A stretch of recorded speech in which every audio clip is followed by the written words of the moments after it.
की परमिशन। जब महिला संगठनों और दूसरी महिलाओं ने उन बहनों के आंसू पोंछने चाहे तो टीएमसी सरकार उन्हें क्यों परमिशन नहीं दे रही थी? आप मुझे बताइए, क्या शक्ति की उपासना करने वाला बंगाल इस गोल्ड पाप के लिए ये टीएमसी वालों को सजा करेगा कि नहीं करेगा?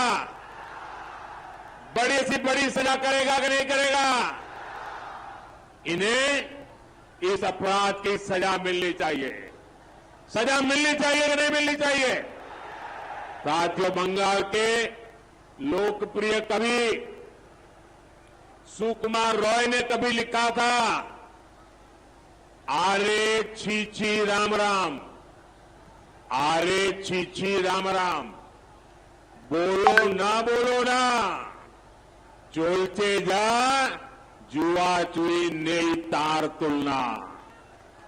पहले कांग्रेस और लेफ्ट ने और टीएमसी ने मिलकर बंगाल का यही हाल कर दिया है। आज बंगाल में भ्रष्टाचार एक फुल टाइम बिजनेस बन चुका है। बंगाल में अपराध और गैर कानूनी काम फुल टाइम बिजनेस बन गए हैं। अपराधियों के हौसले इतने बुलंद है कि केंद्रीय एजेंसियों पर खुलेआम हमले करते हैं। यहां राजनीतिक हत्याएं कराई जाती हैं।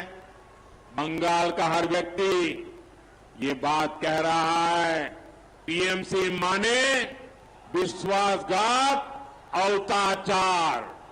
टीएमसी माने भ्रष्टाचार, परिवारवाद।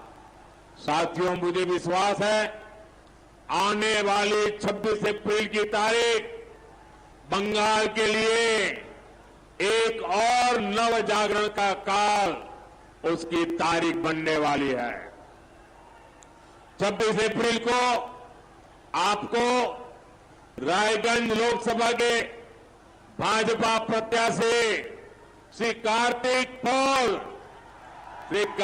पॉल जी को भारी मतों से जिताकर दिल्ली मेरी मदद के लिए भेजना है।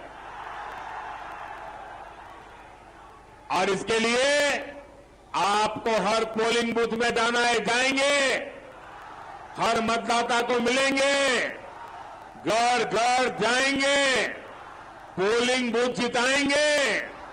कितनी ही गर्मी क्यों ना हो, ज्यादा से ज्यादा वोट करवाएंगे, पोलिंग बूथ जीत के आएंगे। अच्छा, मेरा एक और काम करेंगे जरा सब बताइए, करेंगे? मेरा एक काम करना, हर घर जाना और हर घर जाकर के कहना कि मोदी जी आए थे, मोदी जी ने आपको प्रणाम कहा है, मेरा प्रणाम पहुंचा दोगे? मेरा प्रणाम पहुंचा दोगे? घर घर पहुंचा दोगे? मेरे साथ बोलिए, भारत माता की, भारत माता की, भारत माता की, वंदे वंदे वंदे वंदे वंदे वंदे वंदे वंदे वंदे।